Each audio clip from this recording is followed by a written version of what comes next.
I had spent 20 years building a life on that farm. Every sunrise, every sunset, every season, I worked the land with my hands, dreaming of the life my wife, Emily, and I would share.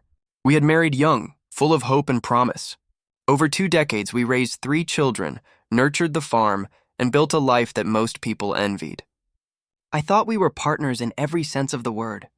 I thought I knew her completely. I was wrong. The first signs were subtle, almost imperceptible. Emily became secretive about her phone, claiming she was checking emails when she left the room.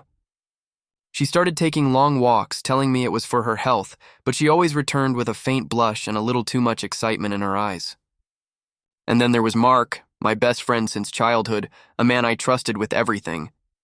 He was always around, helping with repairs, sharing beers after work, talking about farm plans, and laughing with Emily in ways that made me uneasy, though I pushed it aside.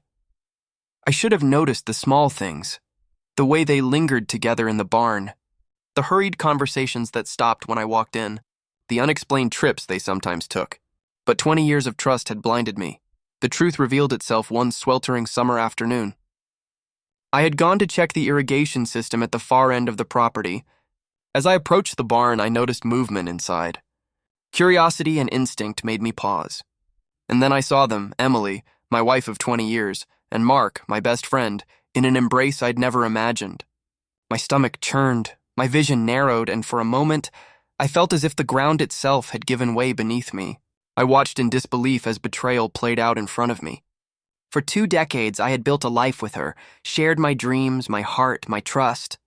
And here it was being destroyed in the barn I had worked to build with my own hands. I didn't run. I didn't scream. I went home quietly, my mind racing. Revenge would have to be deliberate, calculated, swift but not reckless. Over the next week, I observed them without their knowledge. I collected proof, photos, videos, evidence of their secret meetings. I even found receipts for hotel stays in the next town over. The betrayal was comprehensive, not just emotional but physical, a violation that cut deeper than I had thought possible.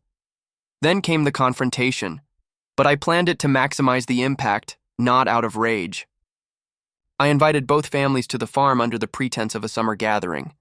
Emily and Mark arrived together, laughing as usual, unaware that I had invited everyone to witness their duplicity exposed. As they approached the barn that evening, I guided them into the open, with all family members gathered. Then, calmly, I played the recordings I had made. Their voices, their laughter, their whispered plans, they filled the barn, echoing off the walls that had once symbolized trust. Emily froze. Mark's face turned red, then white. The room went silent except for the whispering gasps of family. I handed them both a small wooden box. Inside, Emily found her wedding ring broken in half. Mark found a stack of letters I had written him over the years. Letters of friendship and trust he had now violated.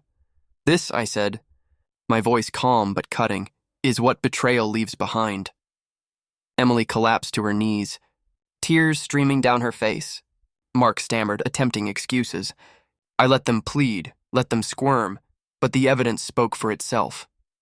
They could no longer hide behind lies. I then took legal action. The divorce was swift, given the undeniable proof.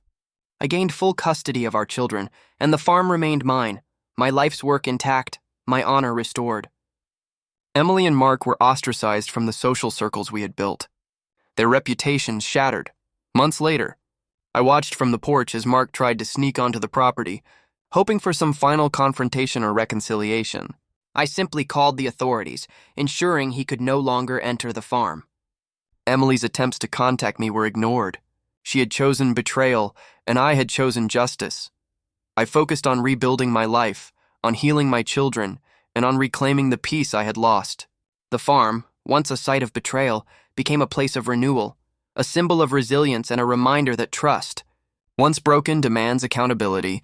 20 years of love, work, and trust had been challenged, but I had emerged stronger, wiser, and in full control of the life I had fought to build. Betrayal, I realized, can destroy hearts, but careful, calculated revenge can restore them.